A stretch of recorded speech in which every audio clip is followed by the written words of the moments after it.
Répentez-vous. Moi, j'étais l'enfant le plus aimé de ma mère. Mais quand je fais une bêtise, ma mère ne dit rien. Elle me réveille à 5 h du matin. Et puis elle me fait asseoir dehors. J'ai sommeil. Et puis elle dit, je vais te parler. Et puis là, elle me dit quoi encore? Mon fils, dans la vie, on ne fait pas ça. Dans la vie, on ne fait pas ça. Dans la vie, on ne fait pas ça. Je ne peux pas dormir, je suis obligé de l'écouter parce que si je dois me pincer, donc je suis la plus chassée. D'accord, d'accord, d'accord, d'accord. Mais si elle me laissait être tordu, je serais penché. Si elle me laissait être tordu, je serais penché.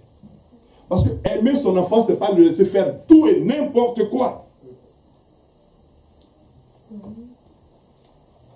Non, mais il faut comprendre. Oui, mais tu dois comprendre qu'il a tué l'enfant de quelqu'un. Et puis on l'a mené en prison. Et tu dois comprendre qu'il était vendeur de drogue. Et puis on l'a mené en prison. Tu as dit, mais mon fils, il ne peut même pas tuer une mouche. Non, il n'a pas tué une mouche, il a tué quelqu'un. Il ne peut pas tuer une mouche, mais il a violé la fille de quelqu'un.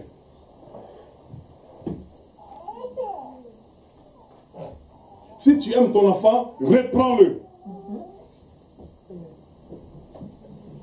Parce que il est ta postérité. Donc, c'est à partir de lui, on va dire, mais telle personne a élevé bien son enfant.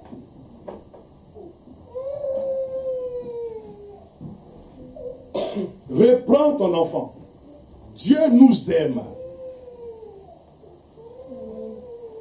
Dieu nous aime.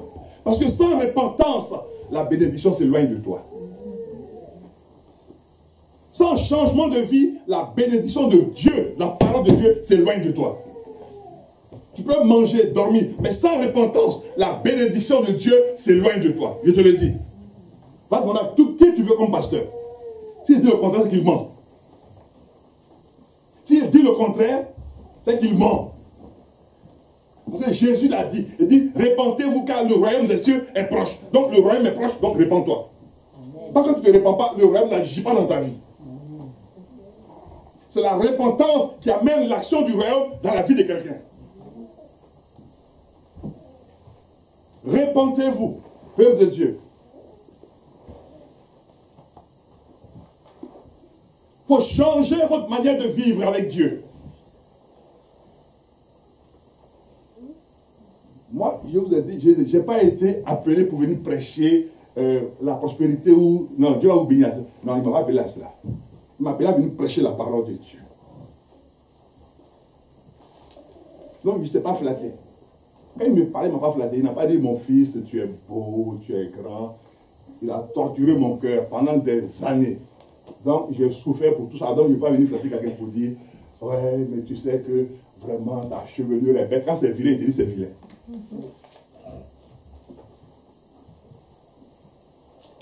Ça te pousse à la repentance. Ça te pousse au changement. Tu ne vas pas venir à l'église et puis tu es mal habillé, puis tu te regardes, tu es bien habillé, je te dis tu es mal habillé. Puis tu veux quitter l'église, c'est pas grave.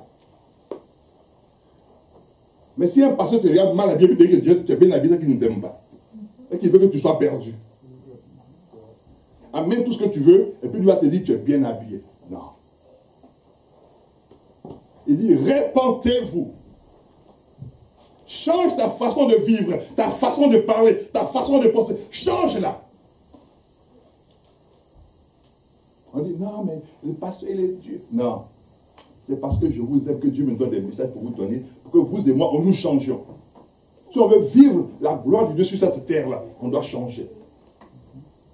Parce que chacun, on vient de différents horizons, de différentes cultures, de différentes pensées. On fait de différentes études.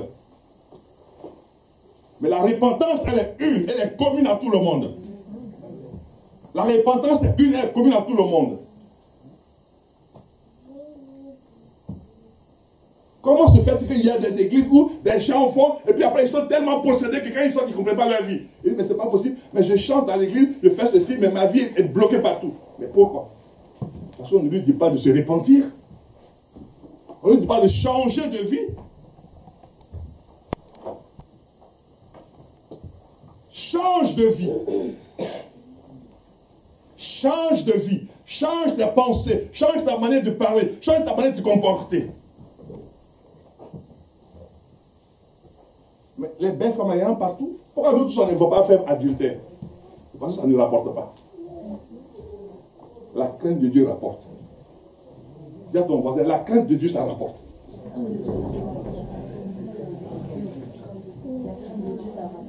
L'adultère ne rapporte rien. Mais la crainte de Dieu, ça rapporte. Parce que la Bible dit, rien ne manque à celui qui craint Dieu. Mais tout manque à celui qui commet l'adultère. Tout lui manque.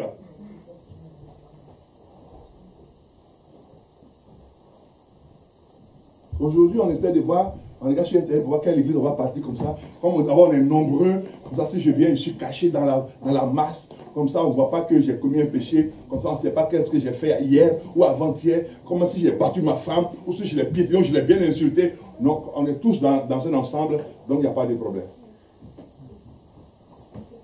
Non. La Bible dit répentez-vous. Mais ça commence par quoi? Pourquoi on se répente déjà? Allons dans Deutéronome. Seigneur, merci pour ta parole. Et comprenez paisiblement. Deutéronome, chapitre 6.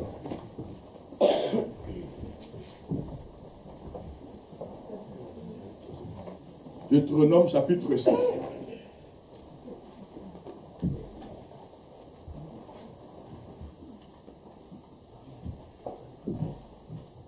Il y a des personnes qui sont à l'église, mais c'est comme si elles ne sont pas à l'église, parce que quand on les regarde, le comportement qu'elles ont à l'église et puis qu'elles ont hors de l'église, c'est différent. Quand moi je travaillais, on avait notre salle de pause. Et dans la salle de pause, il y avait un jeune homme qui était venu un jour, on venait de l'embaucher en qualité d'intérimaire. Et ce jeune homme, il avait honte, il était d'après lui catholique. C'est pas mauvais, déjà c'est un bon début. Mais il avait honte de prier devant les collègues qui étaient là. Alors, moi, quand je veux manger, je mets mon plat devant. Et puis, je prie. Je dis, Seigneur, merci de bénir ce repas et partage avec moi au nom de Jésus. Donc, eux tous, ils sont là. Et puis, ils sont étonnés que moi, je sois là pour prier. Mais attendez. Je vais vous poser une seule question. Honnêtement, répondez-moi. Quand quelqu'un fume, est-ce qu'il a honte de fumer? Non, non. Quand quelqu'un boit, est-ce qu'il a honte de boire? Bon, pourquoi est-ce que moi, j'aurais honte de prier? Lui, il fume. Il est fier de fumer. Et quand il marche même, il va... Oh.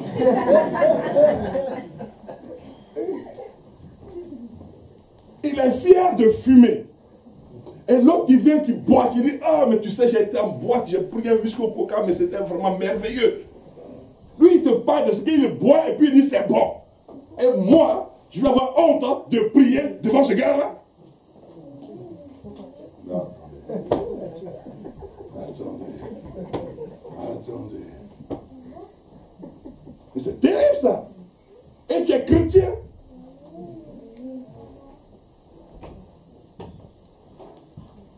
J'allais une fois en mission en Guadeloupe. Et quand moi je monte dans l'avion, il y a deux choses qui m'intéressent. Lire ma Bible et puis dormir. Alors je monte dans l'avion, je prie d'abord, et puis après, quand l'avion a décollé, je me mettais à lire ma Bible, à méditer, parce que j'avais un message de Dieu pour ceux que j'allais visiter en Guadeloupe. Et il y avait quelqu'un, je ne voyais pas, mais qui me lorgnait d'un bout du coin là-bas de l'avion. Moi, je ne savais pas qu'il me lorgnait, moi je lisais ma Bible, et puis je suis en train d'écrire, j'écrivais. Et dans l'avion est bien climatisé, mais moi je transpirais. Parce que quand Dieu te parle, là, ça chauffe. C'est vrai que beaucoup ne veulent pas que Dieu leur parle. Non, Dieu parle à notre pasteur, c'est suffisant. Parce que moi, s'il me parle, ça va chauffer. Non, moi, je prie que Dieu parle à chacun d'entre vous. Là, ça va chauffer au plus sur vous. Comme ça, moi, je pourrais dormir et puis vous n'allez pas dormir. Comme ça, vous ne dormez pas, moi, je dors. Ah, est-ce que j'ai pris crédit de Dieu? Pourquoi je ne dors pas? Ah, ben voilà, elle dit non. Non, il faut que vous aussi, vous ayez de l'insomnie, vous ne dormez pas, vous priez toute la nuit, et puis moi aussi, je dors un peu. Alors, ce monsieur, il m'a regardé. Durant 8 heures de vol, on descend à l'aéroport de la Guadeloupe, il s'approche de moi, et puis il me dit, c'est un anglophone, il dit, sœur, bonjour, bonjour. Il dit, bonjour, monsieur. Il dit, non, quand je vous ai vu dans l'avion, j'étais fier. Mais il était fier de quoi? Il dit non. Et vous étiez fier de quoi? Par rapport à quoi? Il dit non, je vous ai vu, vous avez ouvert la Bible, en train de méditer. Mais pourquoi tu ne l'as pas fait? Pourquoi tu ne l'as pas fait? Mais tu es fier de moi. Mais tu es serviteur de Dieu. Ouvre ta Bible aussi. Après, maintenant, il dit non, je vous donne un livre parce que vraiment, je suis fier de vous. Tenez ça. Ça c'est ma joie. Je veux que vous preniez cela. Les chrétiens montent dans le train. Ils ont honte de prier. Ils ont peur d'ouvrir leur Bible.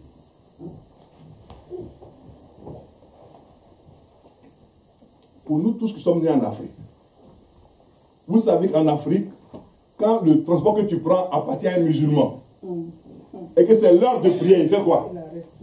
Il arrête le véhicule. Il arrête. Peu importe qui tu es, il arrête son véhicule. Et puis il s'en va prier. Insulte-le. Crie sur lui. Fais tout ce que tu veux. Il sort, il met sa natte là, et puis il prie ça. Quand il a fini, toi qui n'es pas dans le véhicule, lui il débat sa chose et puis il s'en va. Mais toi qui es chrétien, hein, tu as honte de Jésus-Christ. Wow. Je ne sais même pas si on doit t'appeler chrétien, ou bien c'est baptisant.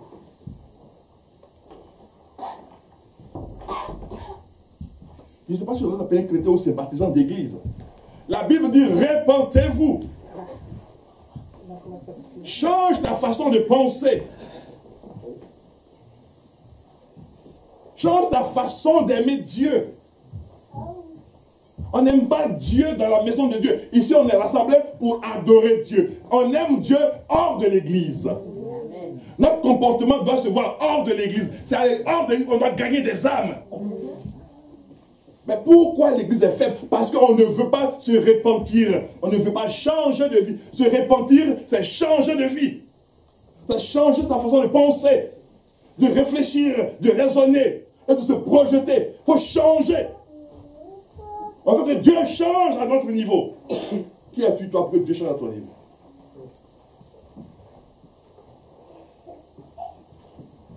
Non. Ces messages ne sont plus dans les églises. Parce que maintenant dans nos églises, c'est venez voir comme Jésus-Christ est bon, amenez vos dîmes et vos offrandes, c'est pas grave. Va être prostitué, c'est pas grave, Dieu pardonne toujours. Un jour dans ta prostitution, là, tu vas mourir. Qui sait quand tu vas mourir? Personne. Tu es en train de commettre l'adultère sur la femme de quelqu'un d'autre et puis maintenant tu meurs. Bon, qu'est-ce qu'on dit à ta femme, à tes enfants, ou au mari de la femme avec laquelle tu commets l'adultère? Il y a des choses comme ça qui peuvent arriver. Tu es en train de commettre l'adultère et puis tu meurs sur la femme. Ou la femme meurt sur toi. Bon, comment on fait pour donner l'information?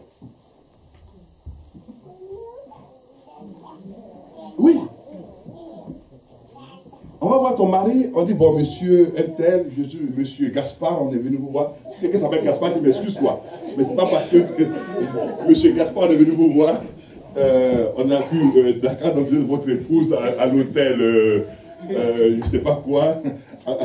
Et on est venu vous voir pour vérifier si c'était votre épouse vraiment. Mais est-ce que votre épouse s'appelle Victorine? Il dit, bien sûr, elle s'appelle Victorine. Mais où est-ce qu'elle est mon épouse? Est-ce que vous pouvez nous suivre, s'il vous plaît? Il y a les enfants et tout ça. Bon, est-ce qu'on peut laisser le sergent avec les enfants et puis vous allez venir avec nous? D'accord, le monsieur est bien. Et puis on lui fait asseoir à la police, on dit, Victorine, votre épouse est morte dans l'hôtel. Elle était avec un monsieur.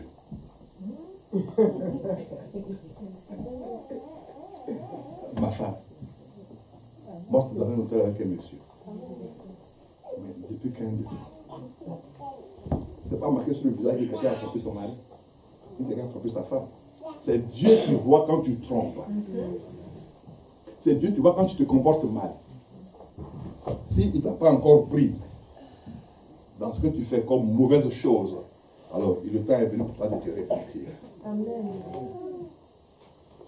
Le temps est venu pour toi de changer ta façon de penser, ta façon de parler et ta façon d'agir et de réagir.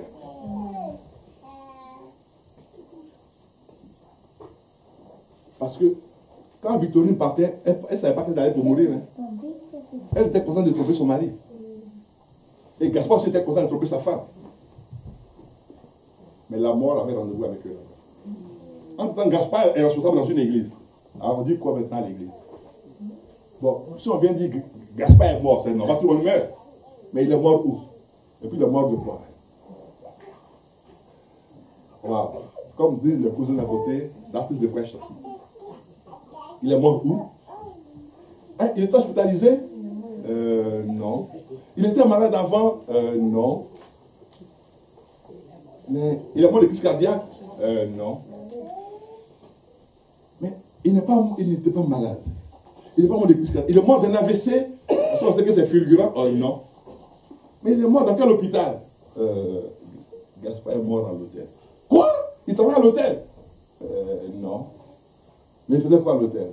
Il était avec la femme de quelqu'un. L'église se vide en même temps. Parce qu'on a eu peur de prêcher la repentance. On savait que Gaspard avait un mauvais comportement. On lui a parlé de gérer son comportement. Et voilà ce que ça amène dans l'église. Et l'église a peur de prêcher la repentance. L'église a peur de prêcher le changement de vie. L'église a peur de prêcher le péché. L'église a peur de prêcher ces choses. L'église aime. Là où on dit, il y a la prospérité, il y a l'abondance. Non. Toutes ces choses commencent par la repentance. Par la repentance. Par la repentance.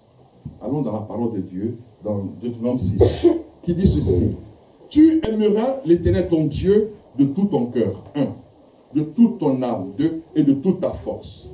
Et ces commandements que je te donne aujourd'hui seront dans ton cœur. Deutéronome 6, verset 5 à 6. Et ces commandements, verset 6, ces commandements que je te donne aujourd'hui seront dans ton cœur. Tu aimeras. Pourquoi on parle de repentance aujourd'hui? Parce qu'on a enlevé Dieu de notre cœur pour mettre autre chose. On a enlevé Dieu dans notre cœur pour dire, je suis capable de. Je peux tout. Non.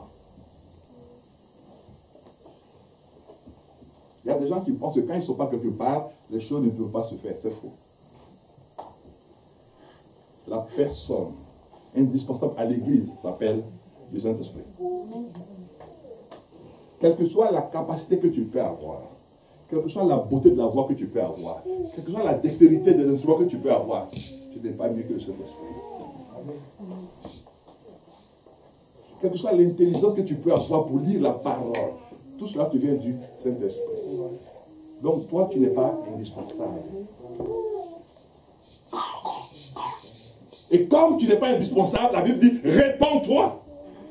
Parce que tu peux devenir orgueilleux pour dire que non, mais quand moi je ne suis pas là, rien ne fonctionne. C'est faux. Avant toi, ça fonctionnait. Après toi, ça fonctionnera. Avant toi, ça fonctionnait. Et après toi, ça fonctionnera. La Bible dit, tu aimeras l'Éternel, ton Dieu, de tout ton cœur. Donc tu n'auras pas un cœur partagé. C'est une entièreté de cœur. C'est tout ton cœur. Parce que quand tu aimes Dieu de tout ton cœur, tu peux maintenant facilement aimer ta femme. Tu peux aimer ton mari. Parce que Dieu donne maintenant la capacité à ton cœur d'accepter une autre personne autre que lui qui est ta femme ou ton mari. Oui.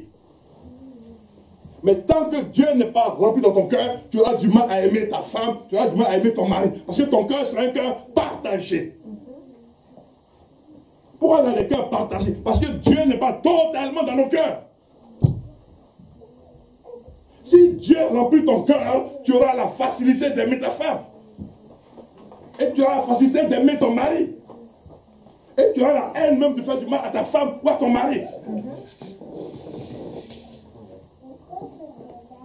Mais au lieu de prêcher ces choses, l'église prêche la prospérité, l'élévation.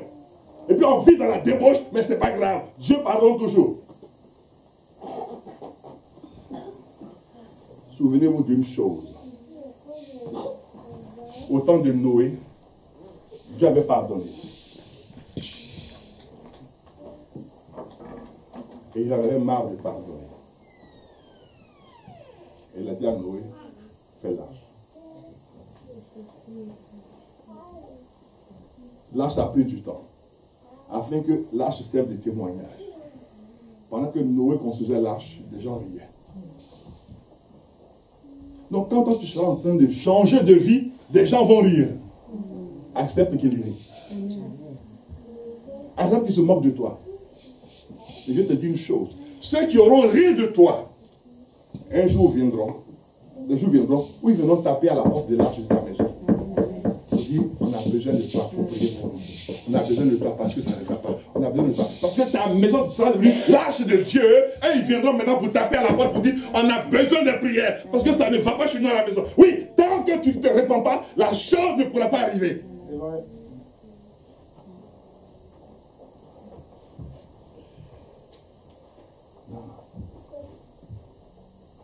Tout à l'heure, la servante de Dieu a dit, les homosexuels veulent se marier. Moi, je suis d'accord avec eux qui se marient. Je suis d'accord qu'on fasse des lois, tout ça, bien. Mais le jour où on va me montrer dans la Bible que quand Dieu a créé, il a créé un homme et un homme, moi je les marierai. Où Dieu a créé un homme, et puis il a créé un homme. Et puis il leur a dit, soyez féconds. Non. Ce n'est pas l'État français qui m'a embauché. Ce n'est pas l'État français qui m'a appelé. C'est Dieu. Donc j'ai un compte à rendre à Dieu.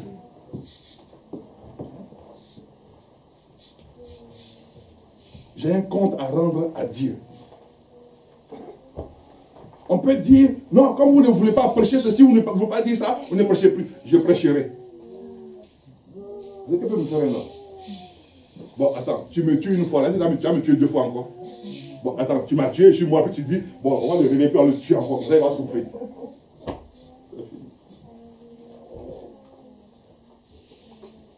Vous savez, quand ton cœur est rempli de Dieu, même la mort, même pour toi, c'est la joie.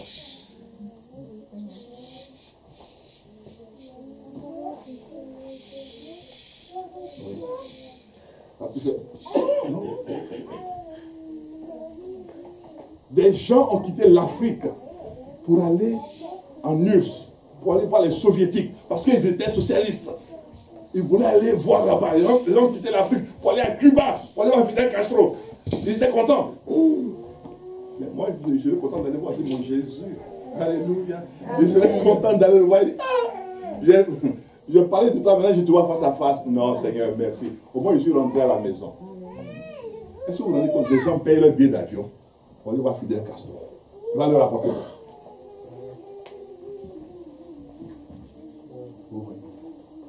Des gens payent des billets d'avion pour aller en Union soviétique. Aujourd'hui, c'est devenu la Russie. Donc, ça s'est désintégré.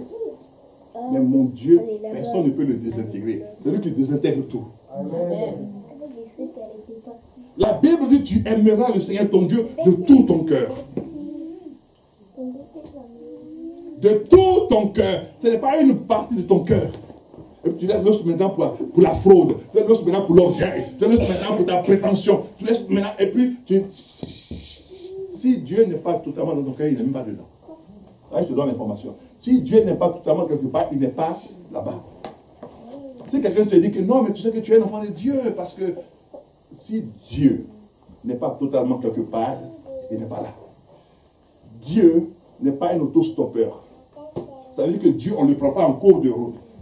Il s'appelle comment? Alpha, c'est pas ça? Qui veut dire le commencement. Emmanuel, il marche avec toi. Oméga, il finit avec toi. Donc, comment toi tu peux prendre quelqu'un qui dit non, tu as Emmanuel maintenant. J'ai laissé Alpha là-bas, maintenant moi je prends Emmanuel, si on va marcher. Non. C'est celui qui a Emmanuel qui est déjà Alpha. Il dit, tu aimeras le Seigneur ton Dieu de tout ton cœur.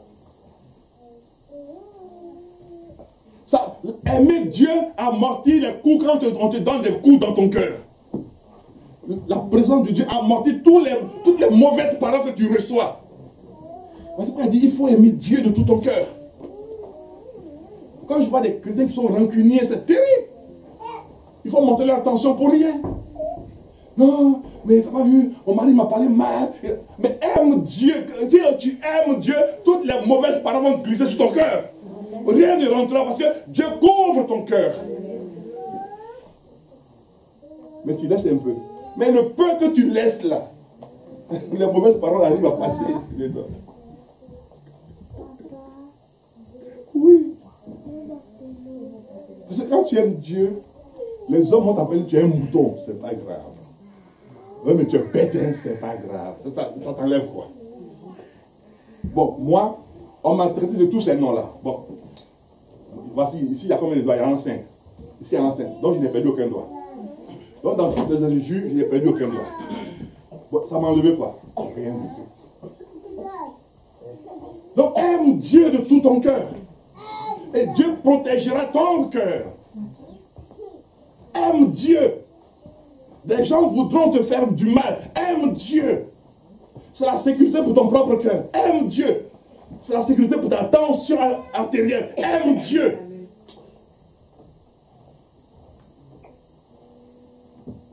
De tout ton cœur. Aime Dieu. Aime-le. Aime-le de toute ton âme. De toute ta force. Donc dans ton travail, on ne te dit pas, va, tu as dit au travail, va, hey, moi je suis chrétien. Hein. Non, non, non, non. Mais tu dois avoir une attitude de quelqu'un qui craint Dieu. Si tes amis sont en train de piquer les stylos, là-haut, tu ne prends pas aussi. Si ils sont en train de critiquer l'employeur, tu ne les critiques pas aussi. Parce que nous, en France, notre sport national, c'est de critiquer les gens. En France, je vous dis maintenant, si vous ne savez pas, il y a 3 choses qu'on n'aime pas, nous les Français. On n'aime pas les gens heureux. Si un couple s'aime et puis ça, ah bonjour ma chérie, ça va ma chérie, nous on les déteste. On dit mais il veut dire quoi, il s'aime et puis on s'en fout nous. On n'aime pas les gens heureux en France. Ça c'est vrai. On n'aime pas les gens riches, ils vont dire, moi c'est bourge là. Ça, je sais qu'il ne paie pas les impôts. Hein. On a trouvé toujours quelque chose à dire sur toi. Et puis si tu as une noire, et puis tu as une belle voiture, quand tu passes, la police t'arrête en même temps. Parce qu'on va vérifier pour savoir où tu as acheté la voiture, qu'est-ce qui se passe. Et puis...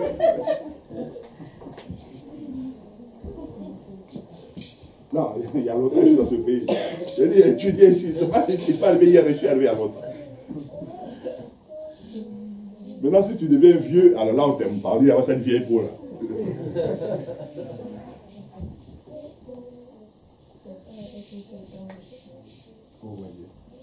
On n'aime pas les gens heureux. C'est comme quelqu'un est malheureux dans son couple, toi, il faut être malheureuse comme ça. Comme ça, vous faites la situation de malheureuse, et puis vous pleurez. Oui, mon mari, mais je ne comprends pas. Ah oui, mais ma chérie, mais je ne te dis pas. Mais les hommes, ils sont mauvais. On fait une association de femmes malheureuses. Et puis on pleure. Au lieu de faire une bonne chorale pour chanter, on fait une chorale de pleureuses. Là, qui pleure là-bas en ré, l'autre pleure en fa, et puis on pleure seulement. Et puis il y a une autre qui vient maintenant, elle dit, oui, mais ok. Je vous ai entendu dire, maman, mon mari, ça fait 3 jours, il a quitté la maison. Oh, pauvre de moi. C'est quoi ça? Aime Dieu de tout ton cœur. Alléluia. Oui. De toute ton âme. Et de toute ta force. Et dans ton activité, il faut aimer Dieu. Il faut travailler en chantant. Moi, j'ai travaillé, étudiant, j'ai travaillé pour la SNCF au métro des Invalides. Et on quittait ici très tôt le matin, maman et moi. Elle allait à Paris, moi j'étais aux Invalides. Et le matin, j'étais en train de balayer la gare avant d'aller à l'école, à la formation. Et puis je chantais. Le train s'arrêtait, puis les gens sortaient comme ça pour me regarder. Mais j'étais heureux de chanter. Bah, attendez, entre nous. Si je chante là, on te demande de payer. On ne te demande pas de payer parce que je chante. Je demande rien. Donc pourquoi tu vas m'empêcher de chanter? Tu aimeras le Seigneur ton Dieu de tout ton cœur, de toute ton âme, et de toute ta force. Mais maintenant, quand ceci est déplacé, parce que quand tu aimes Dieu, et que la présence de Dieu est dans ton corps, dans ta vie, et quand tu aimes Dieu, et que maintenant tu déplaces après Dieu, ça la Bible dit, il faut te repentir. Vous comprenez maintenant? La repentance vient de ce que Dieu ait quitté maintenant la place qu'il avait dans ta vie. D'où le mot répands-toi. Donc change pour revenir à Dieu. C'est pour cela que l'église n'est pas forte. On peut faire 1000 programmes dans les églises en France. On ne gagnera pas d'âme. Parce qu'on ne prêchera pas sur la repentance. On ne prêchera pas sur le péché. Parce que quand même te dit, ne parle pas du péché. Il faut parler plutôt de l'amour de Dieu. Mais Jésus, là, il a parlé de quoi? Il a parlé du péché. Pourquoi est-ce que nous devons couvrir et cajoler le péché pour parler de l'amour de Dieu?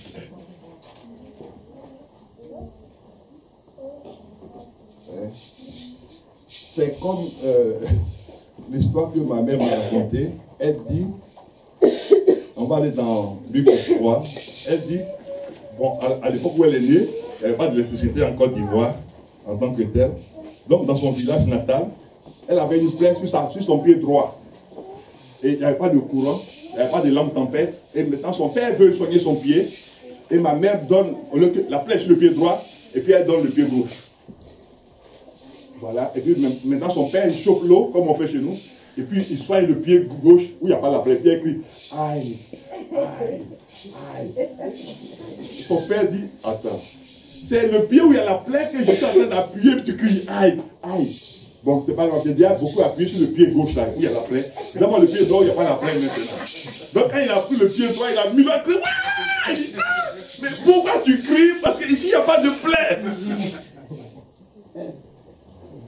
Donc, nous n'avons pas couvert le péché pour dire que Dieu est tellement amour. Non, on fait du mal. On gangrène la nation de mauvaises choses. En couvrant le péché, on gangrène. On rend la nation malade. Si tu es éclairé, c'est pour que la nation soit éclairée. Si tu es éclairé, c'est pour que la nation française soit éclairée.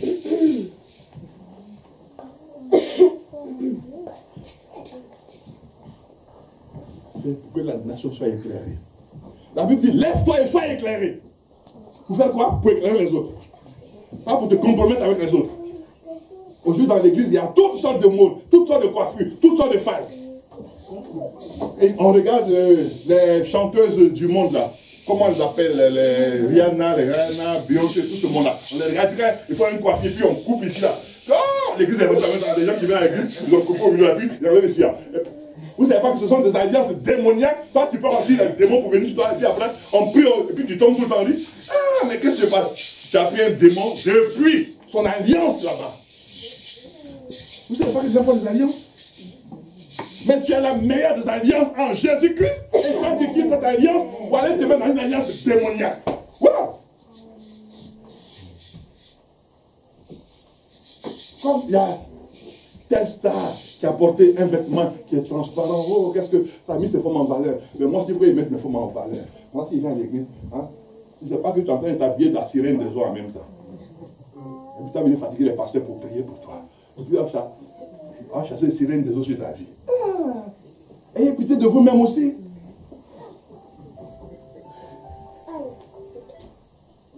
Elle a fait son alliance. Vous savez, dans ce cercle vicieux, plus les gens vont te copier, ta popularité va grandir. Donc ça veut dire que l'esprit que tu adores va se projeter sur ces personnes-là. Parce qu'un démon peut atteindre 1000 personnes. C'est un esprit. Donc, toi, tu regardes là-bas, tu dis, hey, mais c'est pas possible. Moi, j'ai porté un petit short comme ça, puis je vais mettre des formes en valeur comme ça. Mais, si tu regardes bien sa vie, combien de fois elle se marie? C'est-à-dire, par rapport au comportement qui est en train d'influencer ta vie, c'est pour ça que tu te marieras aussi.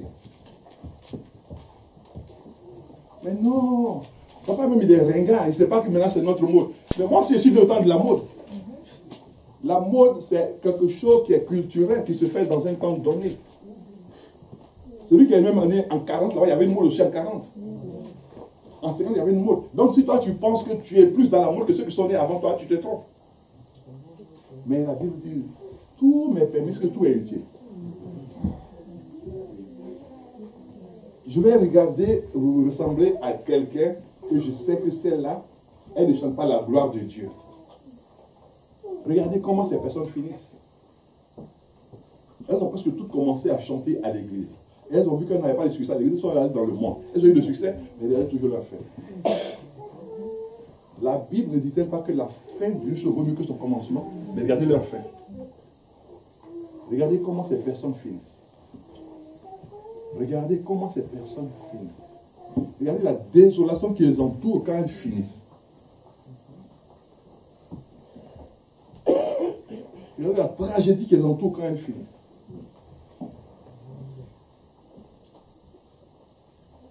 Maintenant, ces mots-là sont entrés dans l'église. Quand tu parles, ouais, le pasteur il est ringard. Moi, votre pasteur il est bien, lui. Quand je suis allé chez vous, j'ai vu qu'il était vraiment intéressant. Il faut partir. Quand ça va chauffer sur ta route, il dit, non, c'est vrai, tout ce que tu avais dit là, c'était vrai. Il faut tout dire. D'abord, il y a les démons de ta famille. Et puis, les démons que tu as importés. Les gens font exportation et importation. Quand tu fais importation de démons.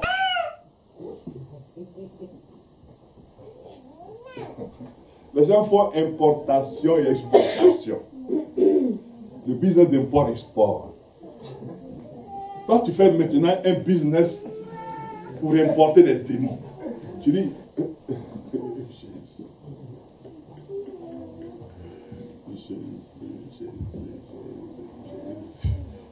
Seigneur, aide-nous. Aide-nous. Les gens font importation des démons. Il n'y a pas beaucoup de démons dans ma famille, quoi. Mais il me faut un peu de démons américains. Les sirènes des autres qui viennent des États-Unis. Comme ça, ma vie va être bien équilibrée. Répentez-vous. Dis la parole de Dieu.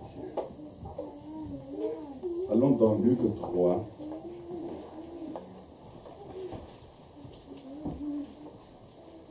Alléluia. Luc 3. À partir du verset 7. Il disait donc à ceux qui venaient en foule pour être baptisés par lui, race de vipères, qui vous a appris à fuir la colère à venir. Luc 3, maintenant on va au verset 8.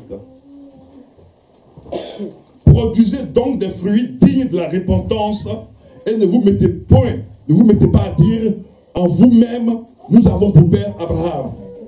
Abraham notre père, car je vous le déclare que de ces pierres, Dieu peut susciter des enfants à Abraham. Déjà, la cognée est mise à la racine des arbres. Tout arbre donc qui ne produit pas de fruits, de bons fruits, sera coupé et jeté au feu. Oui, ne dis pas que tu es dans telle assemblée, tu es baptiste, tu es pentecôtiste, tu es charismatico, je ne sais pas quoi, et que non. Quand on te regarde, tu produis quoi? Ce n'est pas ta bouche qui parle, mais ton comportement, il produit quoi? Quand tu vas dans une maison, tu produis quoi? Quand tu vas visiter une famille, tu produis quoi? Il y a des gens qui rentrent chez toi, ta femme va commencer à vous discuter. Mais peut-être ils sont à l'église. Ta femme va vous engueuler. Il y a des gens qui viennent chez toi, quand ils rentrent chez toi pour habiter chez toi 2 mois, la pauvreté rentre chez toi en même temps. Mais pourtant il va à l'église. Il va à l'église. Mais pourquoi cet homme, ce frère ou cette soeur, elle rentre chez toi, il n'y a que problème, il n'y a jamais de solution. Pourquoi?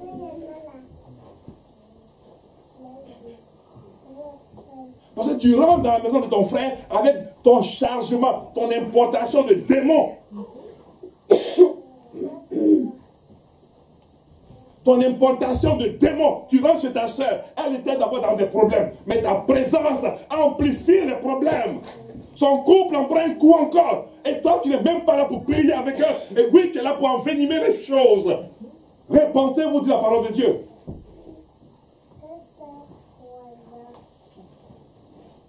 Repentez-vous, dit la parole de Dieu. Un enfant de Dieu, un enfant véritable de Dieu, quand il rentre dans une maison, il sent déjà l'atmosphère de la maison.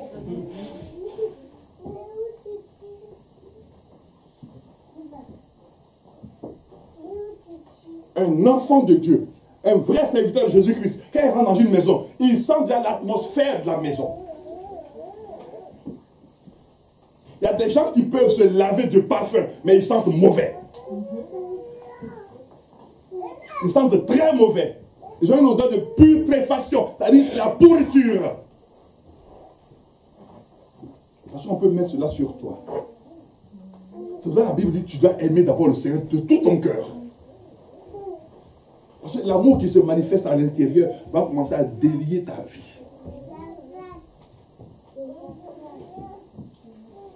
Parce que les liens que tu as sont des liens qui sont extérieurs. Et l'amour que tu as, quand tu vas commencer à aimer Dieu de tout ton cœur, c'est un amour qui est intérieur. Donc Dieu qui siège à l'intérieur va commencer à délier tes liens qui sont à l'extérieur de ta vie. Il dit, répentez-vous. Changez votre façon de vivre l'évangile. Mais pourquoi Jean dit-il à ces personnes de se repentir?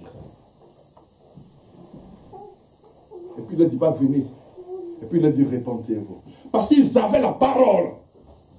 Et ils l'ont délaissée. Ils avaient reçu la sagesse de Dieu. Et ils l'ont délaissée. Beaucoup parmi vous ici ont reçu la parole de Dieu. Vous l'avez mise de côté. Vous avez laissé votre comportement ancien prendre le dessus. Et vous pensez que Jésus va vous suivre dans vos bêtises.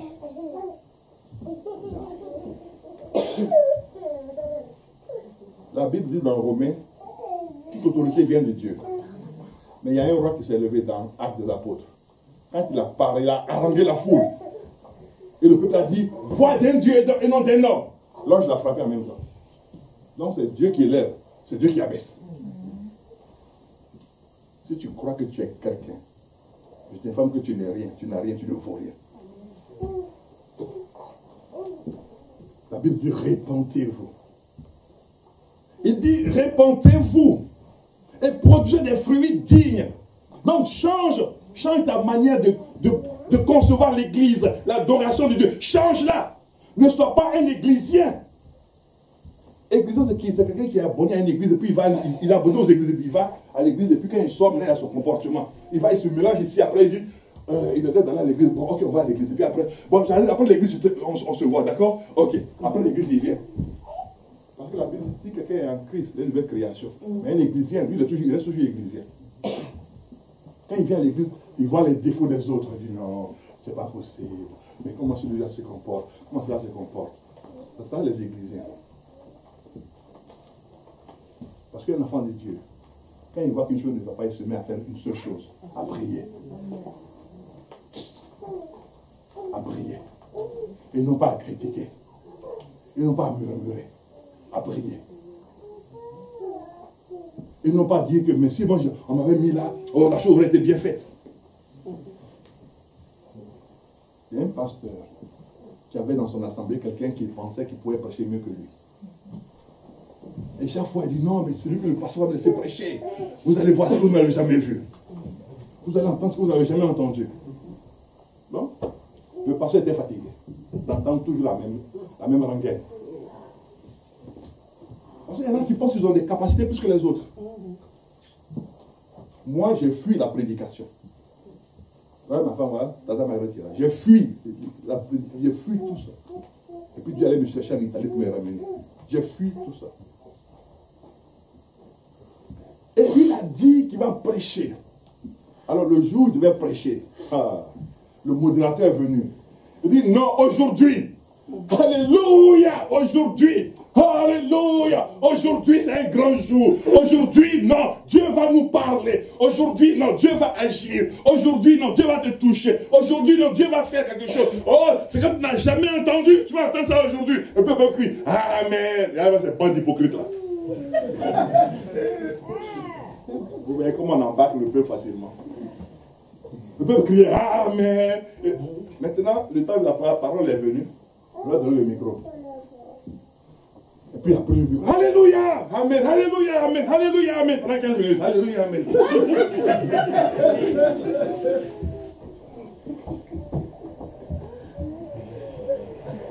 30 minutes, alléluia, amen. Après quand le temps est fini, il dit, pasteur, mais tu ne prêches pas? Il dit non. Si Dieu ne t'a pas mis quelque part, oh mon ami, il ne faut pas te mettre là-bas. Parce que la Bible pour prêcher là, ça chauffe sérieusement. Si Dieu ne t'a pas mis quelque part, si tu te mets dedans, ne dis pas, Seigneur, pourquoi j'ai des problèmes? Il va dire, je ne t'ai pas mis dans les problèmes. De la manière qu'il y a sur cette terre, ce qu'on appelle une administration générale, au ciel, il y a une administration générale. Je vous donne l'information. Au ciel, il y a une administration générale. C'est-à-dire, chaque personne au ciel a son activité qui est marquée. Le jour où on t'établit diacre ou ancien, Dieu marque cela là-bas en même temps. Cette personne, à compter d'aujourd'hui, est devenue diacre dans l'église ou diaconesse. Il marque ça là-bas. Et on te fait descendre du ciel la sagesse qui est liée à un ancien. La sagesse qui est liée à un diacre. On te fait descendre ça du ciel. Parce que ce qu'on voit d'abord, on voit les prémices. Puis après, on te fait descendre maintenant tout ce qu'il faut pour que tu assures, que tu assumes le diaconat.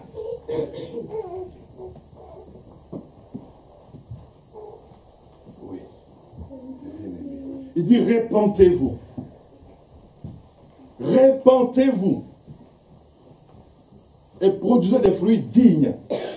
Quand on te regarde, attendez, on va, vous savez, les enfants disent la vérité. Si on demande aux enfants chaque fois, ton papa quand il vient à la maison, est-ce qu'il prie avant de manger? Et puis il reste son père.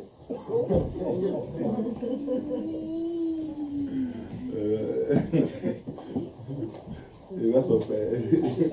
Alors, son père il me parle. Il dit, papa il prie pas.